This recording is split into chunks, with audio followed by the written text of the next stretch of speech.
Hi, happy Sunday.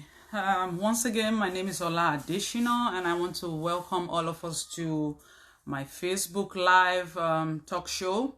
It normally takes place on the One TV, but unfortunately, the One TV is changing into an old food channel, and I don't deal in food, I deal in hair and skin products. And so from today, the 4th of October, I'll be having my live shows on my Facebook business page, which is All Things Natural _ So happy Sunday to everyone. And today I just want to welcome us all. Today we're talking about a very interesting topic. And I feel like this is a topic that affects everybody in one way or the other. And most people do not realize that the reason why they're losing their hair can be associated to stress. And so today I'll be talking about how stress affects our hair growth and how we can manage stress. I don't really know if it's possible for you to tell people not to stress, because there's so many things going on that we stress about. 2020 is a year that has given a lot of people a lot of stress.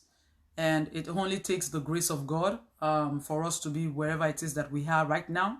So for most part, it might be difficult telling people not to stress, but then it is something that we need to figure out. So I'm just going to delve into it, and we're going to start.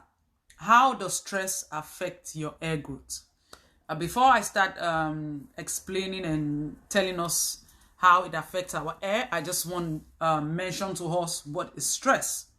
Stress is a feeling of emotional or physical tension.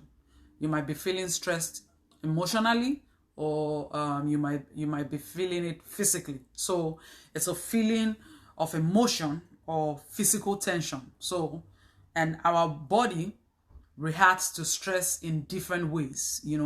Some people do not necessarily lose their hair when they are stressed, while some people would lose their hair when they're stressed. And stress, when you react to stress, there's all kind of hormones that we release. So depending on what is going on in our bodies, the kind of hormones that we release will determine how it affects us. So for some people, that the hormones that they release would affect their hair growth. For some people, it might be their weight. For some people, it might just be general well-being. And so it depends on what is going on in everybody's body at a particular point in time. And how do you tell people not to stress? That is one big issue that I have been trying to, deal with and cope with myself. It's difficult for you to tell people not to stress, especially when people have so many things that are going on. In this part of the country where I live, I feel like everybody lives on a different level of stress than, other people in some other parts of the world. This is a country where you have to go to school full time. You have to go to work full time. You have to take care of your family full time. So there's really no getting around it, because there's so many things that needs to be done. Some people cannot afford to work part-time and then go to school part-time. For some people, they have to work full-time and they have to go to school full-time. And what this means for them is that they suffer so much stress because, there's no balance. The body is not resting the way that the body should rest. And it's easy for this category of people to be tensed up, to be emotionally and physically tensed, because you're going to work for 8 hours, and then you have to be in school for 6 hours. And how many hours do we have in a day? Just 24 hours. And if you've gone to work for 10 hours and you have to be in school for 6 hours, you have, that's 16 hours. You have 8 hours left to deal with the other parts of your life. So it's difficult for people not to stress in my own part of the world where I live, especially when you have to combine a lot of things. It's mostly difficult for immigrants, because you're coming from a different country and then you have to adjust to the way of life of that country. And sometimes there are things that we need to do to be able to get to where we want to get to. and that includes school. So for most immigrants, they find themselves in a foreign country and then realize that, you know what, I need to succeed in this country, and the only way that I can succeed is to go to school. So fortunately, I'm not going to say unfortunately, this set of people have to go to school and make it happen. Unfortunately, they are not able to go to school part-time, or they are not even able to go to school. They are not even able to go to work part-time because, you know, if you go to work part-time and you want to go to school full-time, how is that going to work? Because you have to pay for school. So, you know, it puts so many people on edge. So many people are stressed. I remember sometimes early last year, I was so sick that I thought I was going to die. I was really, really, really very sick. And everything that could go wrong was going wrong with me. I had headache for maybe 4 or 5 months. I was having headache for 5 months. I had to do an MRI to see if there was something going on in my head. I had to do mammogram. I did all kinds of blood work just because I just wasn't feeling myself. At one point, I went to the emergency room twice, and to be honest, they didn't find anything. I had serious chest pains, and sometimes I would just be at work and be feeling dizzy and feel as if I was going to fall. So I had to go to the ER. And when I got to the ER, I had chest x-rays done. I had all kinds of tests done. And all of my tests came back that nothing was wrong with me. Can you imagine going to the ER and, you know, you not feeling fine? And the doctors are telling you there's nothing wrong with you, you know? At a point in time, I was feeling odd. I was feeling different. I was feeling as if, you know, maybe there's really nothing wrong with me. But you know, when something is wrong with you, you can tell in your body that something is wrong with you. And all of these tests came back saying that nothing was wrong with me. And the last doctor that I got tired of going to my doctor because every time I showed up and she was like, she looked at me, she didn't say anything, but you know, the look that she gave me was like, oh, this lady is here again. What is going on? And at a particular point in time that I went to the doctor, I actually started crying. And she said to me, oh, you're not dying. Nothing is wrong with you. Stop crying. And in my mind, I'm saying, you know, I'm not even here because, of course, I was scared that something was wrong. But I wasn't thinking that I was dying, you know, but that was the message that she conveyed to me. And I felt really bad because I knew that something was definitely wrong in my body. And then I had to switch doctors. And then when I switched doctors, the doctor that I saw the last time took time and asked me what was really going on in my life. Prior to this, my doctor had told me to go do a chest x-ray because I kept on complaining of chest pain. I had this pain in my chest that I just could not ignore. And I would do the EKG and the EKG would be normal. But I kept on saying that there's a pain in my chest. And so I went to see a cardiologist. And I actually had 3 different kinds of chest x-ray done. I even had the sonogram for the chest. And every time I went, they always told me that, you know, your heartbeat, your chest, everything looks like that of a newborn baby. It's fine. There's nothing.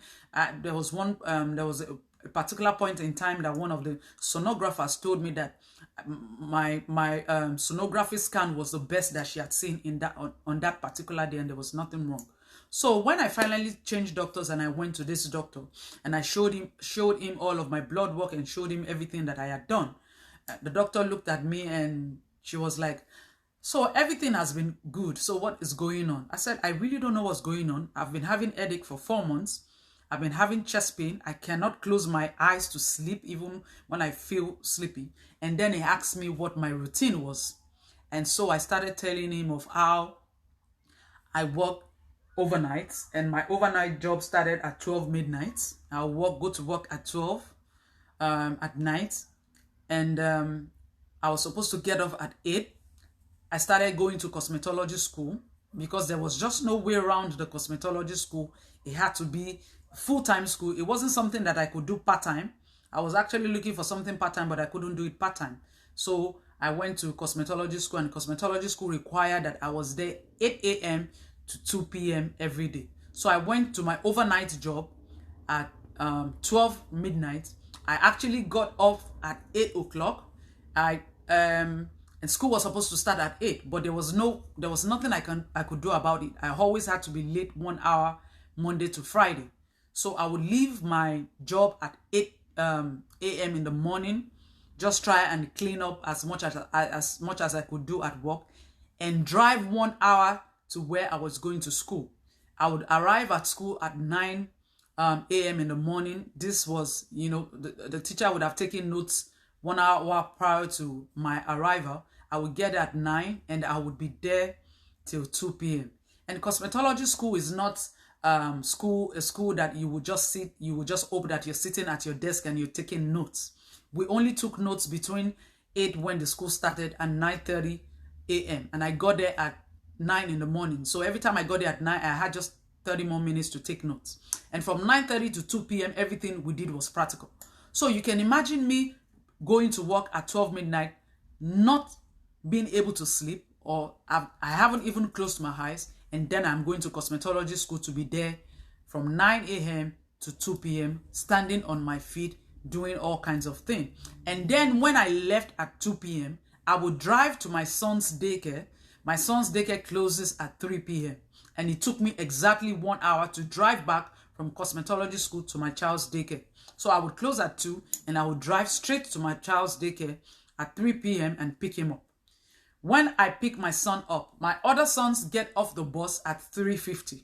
So I would drive from my other son's daycare at 3 o'clock when I pick him up. By the time we get in the car and ready to drive off again, it will be like 3:10 or 3:15, depending on if my son's teacher was telling me some things that, probably went on during the day.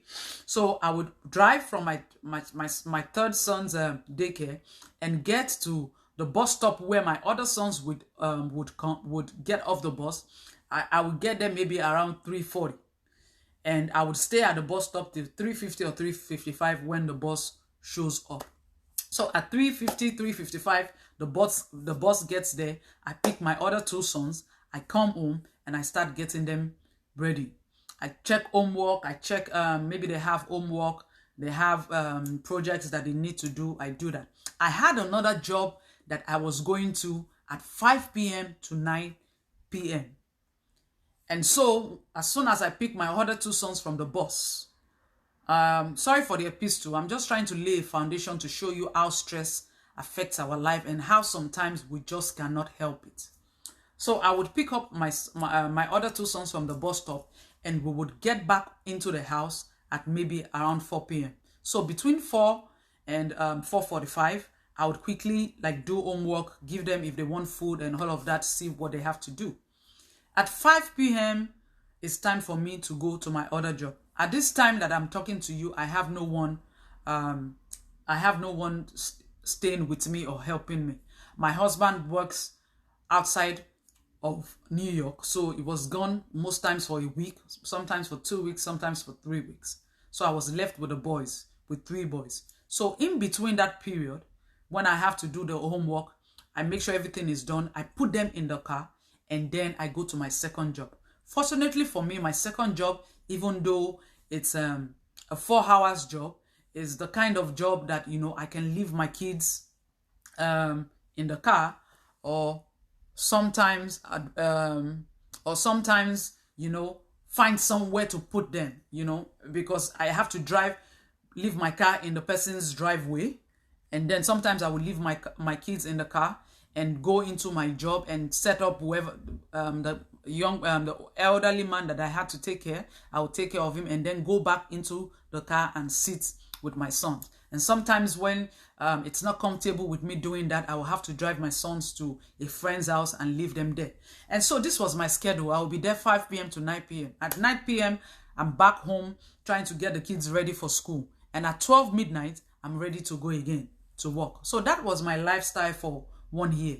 And I realized that even in the mornings when I'm off school, or maybe schools is on holidays and I come home, I'm not even able to close my eyes because I have worked overnight and I had done that job for 3 years. So my body was now used to not sleeping because I was working overnight. So even when there was time in the morning, or maybe there was no school and there was time to sleep, I would just lay on my bed and not just be able to close my eyes. So when I saw this last doctor and I was explaining to this doctor what my schedule was, because he was asking me my lifestyle, he said to me, he said, you've just been wasting resources, wasting time doing all of this tests, because there's actually nothing wrong with your brain. There's nothing wrong with your breast. You don't have breast cancer. There's nothing wrong with your chest. You don't have any chest problem. You had no reason going to see a cardiologist. Your underlying problem is just stress. It is just because you're stressed. And I sat down and I thought about it. And I said, of a truth, I am highly stressed. You know, at that point in time, there was just so many things. I had 2 jobs. I had to go to school full time. I had to take care of my children full time. So that was the stress that I was experiencing. And the same can be said for other people that are living in this country or other part of Western countries, where they have to go to school, they have to do their jobs, they have to take care of their family. It is stress. It is physical tension, you know. And there's some other stress that people also experience, which could be emotional. Some people go through financial stress. There's just so much going around. There's just so many people that they have to take care of, that they have to always do the extra just to be able to meet up. So this is the kind of stress that affects us. Unfortunately, when this type of bad stress affects you, it affects the way that your hair would grow. And that is one thing that I have learned, you know, from seeing a dermatologist, you know, and speaking to medical professionals, that, you know, it's not even about some things happening in your body, because sometimes when you lose your hair, like I always say, it might be some things happening in your body. But stress has been said to be related to a kind of alopecia called the alopecia areata. This is a kind of alopecia where your immune system is attacking your body and then somehow also attacking your hair follicles. Your follicles and your hair is not growing right. And that is why sometimes you see some people doing all the things that they're supposed to do. Some people are shampooing their hair, they're moisturizing, they're detangling it, they're doing all the things that they need to do, and yet their hair is not growing the way it's supposed to grow. For a while now, I've been taking a break from all of the protective styles. I had my hair in braids for like maybe 3 weeks. I just took it out. But prior to that, I've been trying to leave out my natural hair.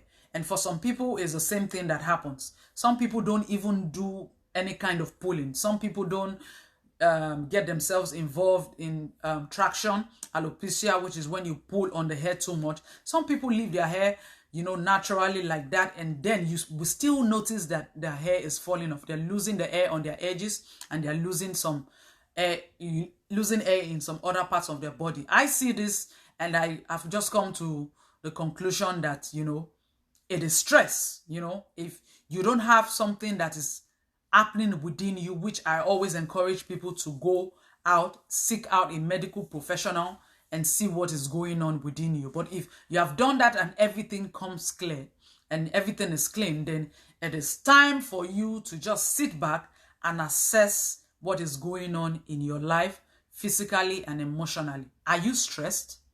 That's a question that everybody should ask themselves. Am I stressed? Most people are stressed. 90% of the people that I know are stressed, because we live in an highly stressed world. Just today, I was saying to myself how if there's a way that we can just skip 2020, you know, if 2020, if we can just skip it and just find ourselves in 2021. Unfortunately, we cannot skip 2020. It is what it is, and whatever is happening right now, we just have to be able to deal with it. But what is important is that how do you manage the stress? How do you manage what you're going through? Thank you, those that are watching me right now. Thank you, Asha, for joining. Thank you, Yemi, for joining me. Today, we're talking about how stress affects our hair growth. And we're saying that it is impossible sometimes for people not to stress, especially for those people that are living in the diaspora, where you find out that you have to work and you have to go to school and then you have to take care of your family. I wonder how possible it is not to stress. And I just shared my story of how about more than 1 year ago, I was terribly sick and I was going through all of this tests, doing all different kind of tests, and everything was coming back as perfect. You know, nothing was wrong with me until I was being told that my lifestyle was causing a lot of stress. So today we're saying that we should find ways to balance it. For anything that we are going through in life, we need balance. Even though we said sometimes that stress is difficult for us to, you know, not to stress, we still need to find balance. Shade, thank you for joining me. I see my mommy Shola Dada. Thank you for joining me. Today I'm talking about how stress affects our hair. It is difficult for us not to stress.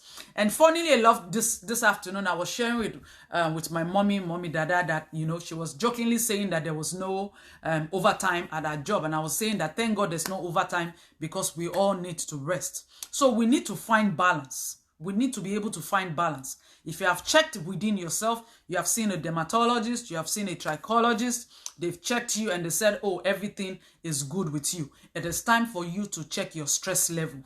How is your stress affecting your hair growth? How do you find the balance? Even though I have just said now that, you know, it's difficult for us not to stress, you know, because for some of us, we go through, there's so many things that we are going through. There's a kind of financial burden on us.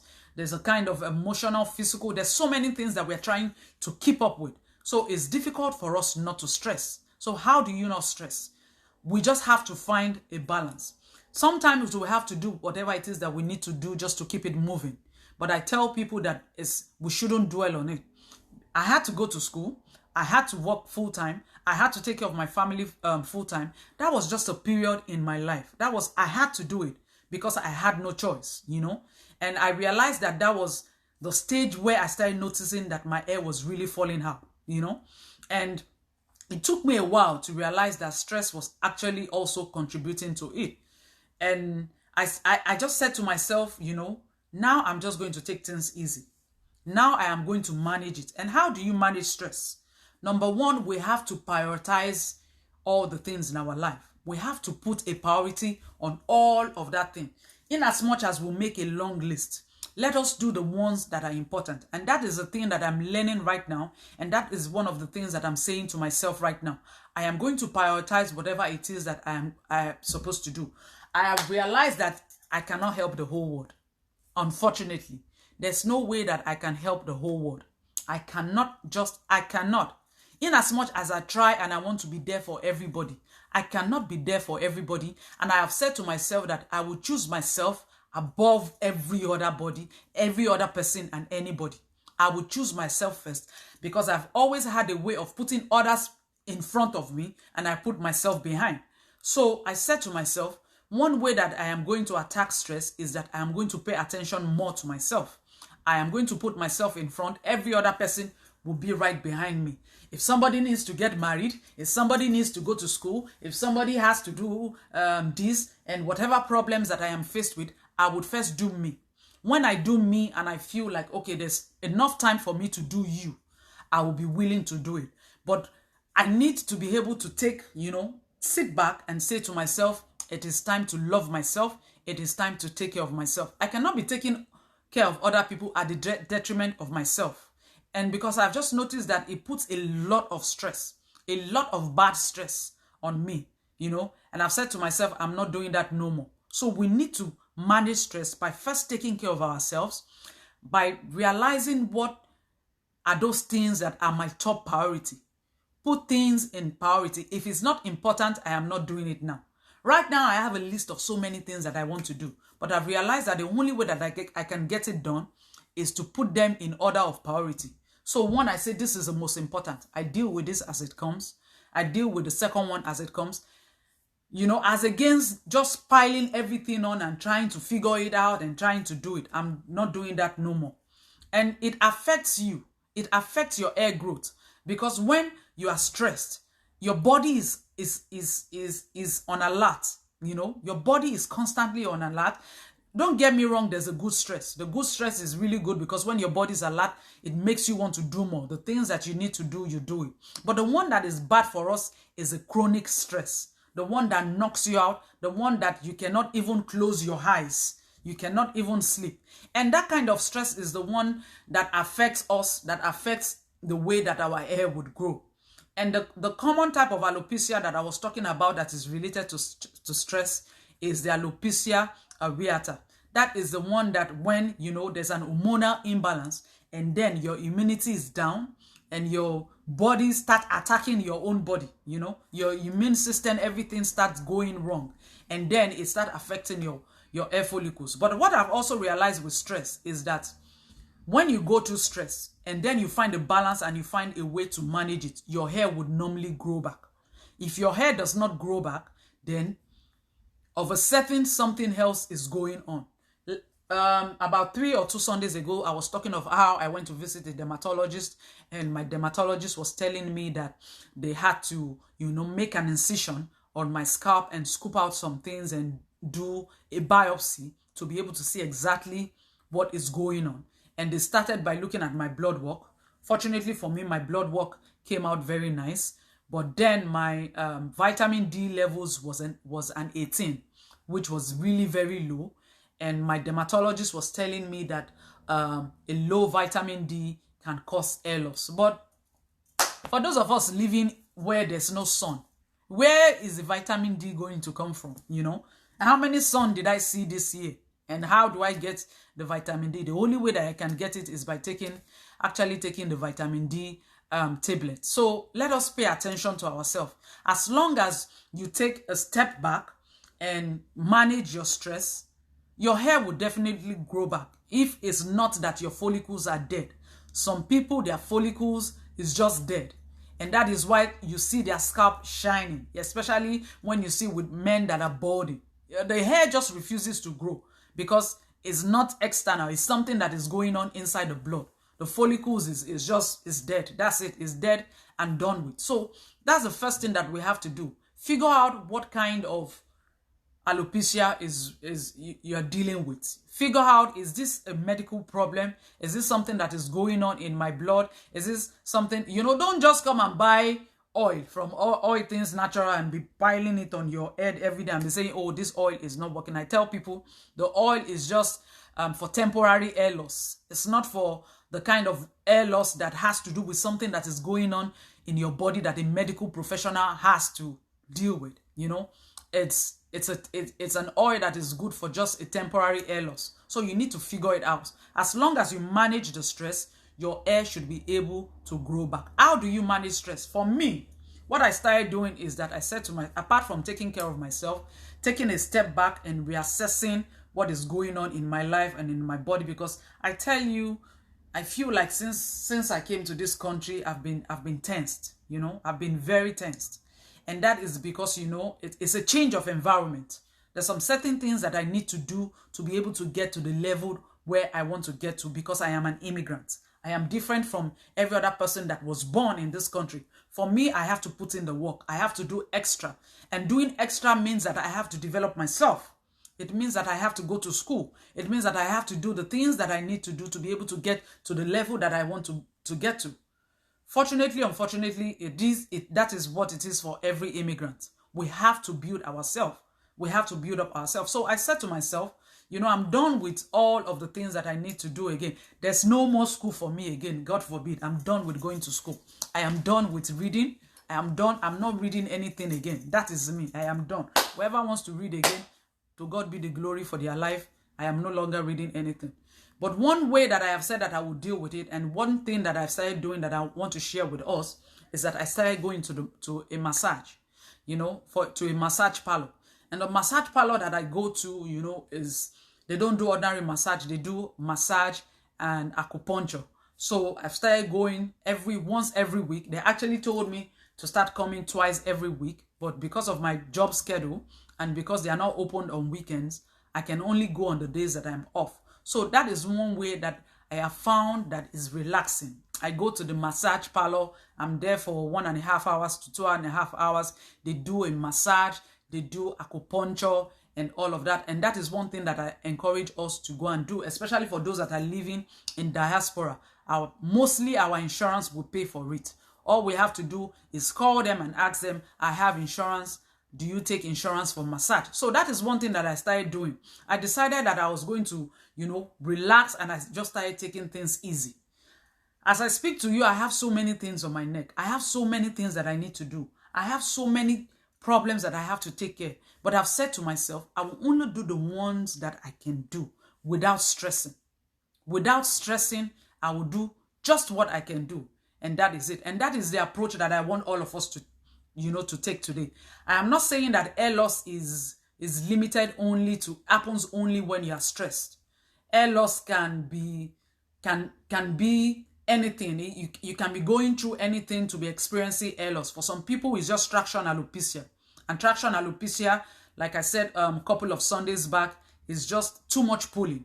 And which is one thing that I've noticed with those of us that have African Americans, because our hair, tends to be the kinky kind of hair. It's not as straight as, it's not as silky and straight as white people hair. So sometimes, mostly, it is difficult to manage. So, we tend to want it straight and silky and all of that. So we do all the protective styles, the braids and that, and we pull too much on our hair. Put 20 Africans on a line now. Give me 20 Africans now, and I tell you 19 out of 20, their hedges is bald. You will clearly see that their hedges is bald. It's just something that is particular to us because we're constantly pulling. There's always, it's either we're doing braids or we're doing weaves or we're doing cornrows or we're doing all of this. That is traction alopecia. There's another form of alopecia that is androgenetic alopecia. It's just something that has to do with your genes. And for some people, it's just aging. There's really nothing you can do about it. Some people are just aging, and that is how the makeup of their body deals with aging by their hair falling off. And for some people, it's more serious forms of alopecia about something going on. For some people, it's lupus. Some people just have lupus, and they cannot just help the hair growth. That is why it is important that we visit medical professionals to be able to tell us exactly what is going on. So that is one very important step that I want everybody to look into. After you must have done everything that you need to do, like going to the doctors, checking out what is going on with you, and everything looks fine, it is time to deal with stress. I tell you, stress is a killer. And it took that doctor to be able to explain to me to realize that what I was going through at that particular time was just stress. You can imagine all of the blood work and all of the tests and everything that I had seen. I kept on getting bills. There's no week in my house that I don't receive medical bills. Because, today I'm going to the cardiologist. Tomorrow, I even had an MRI done on my brain for 2 different times. I went to the cardiologist like maybe 3 or 4 different times. I had a sonogram of the chest. I could not close my eyes in as much as I wanted to sleep.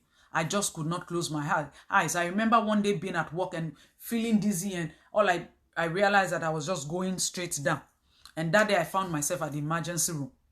And I went to the emergency room. They did all of this blood work, did all the tests, and they said nothing was wrong with me. At a particular point in time, I was like, oh Jesus, I hope it's not that my village people have discovered me in this America. But what I've realized and what I have learned over time is that stress is a killer. We have to pay attention to it. And not only for those in diaspora, for those even living anywhere that you're living, you need to take a step back, reassess how you are living your life, and see how it affects you. If there is need for you to change your lifestyle, for you to be able to manage yourself better, then we should do it. Because I feel like especially for those in the diaspora, for us, I feel like it's a lot to take on. Because like I said, whether we like it or not, we are immigrants. And our story is different. Our case is different from those that are originally born here. And, everything just happens for them. For those of us that come from other countries that, we have to do something. We have to improve ourselves. We find ourselves being stressed. We find ourselves, having to do extra. Unfortunately, it tells on our body. And when we're doing it and we're enjoying it, at that particular point in time, we feel like, oh, I have enough strength. I'm able to do it. But then, you know, stress is not something that happens just one day. It just does not happen in one day. It's something that happens over time. It's something that, you know, has been going on. And then one day, all of a sudden, boom, it hits you. And, you know, things are going wrong. And you're beginning to wonder what is going on, you know. It's normal that sometimes we will lose our hair. So for some of us, when you brush your hair and your hair a little bit comes out with the comb, don't be like, oh my God, look at all the hair that came out from the comb. That is normal because our hair grows in phases. There's a time that our hair would grow. There's a time that our hair would rest. And there's a time that our hair will grow back again. You know, it grows in phases. So it's normal that when you brush your hair, some of it will come out with a comb. When you begin to worry is when it's becoming excessive. And for some people, I was talking to somebody last week and she said, oh, my hair is just thinning out. My hair is thinning out. And I was asking her, I said, what is your hair routine? And she said, I actually don't have any hair routine. I wear my wigs 365 days in the year. She wears her wig. She said she even goes to bed in her wig. The only time she takes off her wig is when she's going into the shower in the morning. She takes it off when she's going out. She has no hair routine. So there's no shampooing, there's no conditioning, there's no hot oil treatment, there's no deep condition. There's all those good things that your hair need. We still need to do them. If you're suffering from dry scalp, dandruff, psoriasis and all of that, you need to treat it. If your hair is dry, you need to invest in a good moisturizer. If your hair is kinky, like from those of us that are African Americans, our hair, this is our hair texture. There's nothing we can do about it. This is how God created us. And there's beauty in diversity. There's nothing. In as much as sometimes I see the long silky hair and I want my hair to look like that. And I go and straighten it out. It's temporary. It can only stay like that for maybe 3 days or maybe 1 week. And then it reverts back to the kinky nature. So for some of us, we have to invest in a good detangler. Some of us cannot get combs through our hair. We need to invest in a detangler. You need to do an hot oil treatment. The things that would make your hair look good, you need to do it. You need to take a break from all the braids and the weaves and all of you. Some of the people, those of you that are watching me, you know yourselves. Those of you that are constantly braiding your hair and constantly doing the weaves and all of that, you need to take a break. It is time to take a break. You need to take a break from the weaves, from the everything. Take a break. Let your hair break. Some people tell me, my hair just doesn't look good. Do you know how many hours it took me this morning to figure out how to do my hair like this? It took me a lot because I just stood in front of the mirror. I'm like, oh my God, this hair that you have blessed me with. But then I try not to complain. I try not to complain because every time I want to complain, I say to myself, some people are just bored. They are bored and they have tried everything and their hair is not even coming. So I have something to be thankful for, you know? Yeah, I have something. Somebody here is saying that I'm the one making our hair. I'm the one making your hair. You need to take a break. You need to take a break, you know? It's very important. Let's step back from the wigs, from the weaves, from the cornrows and all of that. If we really want to see growth, if we really want to see our hair improving. Some of us, even young teenagers, if you see, they're bald. All their hair just is gone. And I realized that since taking a break and managing the stress that I deal with, my edges it has improved a lot. You see, the ones that you see the hair coming out, it was bald, shining. Undone. Sorry for speaking vernacular. It was shining, you know. But then I started to, you know, sit down and reassess everything that is going on with me. Whatever that we want in this life, whatever that we desire that we want to be better, we need to put work in it. So as we are putting work in our growth, on how good we want to look, of how well we want to be in the future, of getting a better job and all of that, we also have to put that energy in our head. Some people don't just do anything and they want results. That's the one that gets me the most. Some people complain every day, my hair is not growing, my hair is not this, my hair is not that, my hair is looking this. But ask them what their routine is. They have no routine. They don't take care of it. There's nothing that they do about it. So it is very important that we take care of our hair.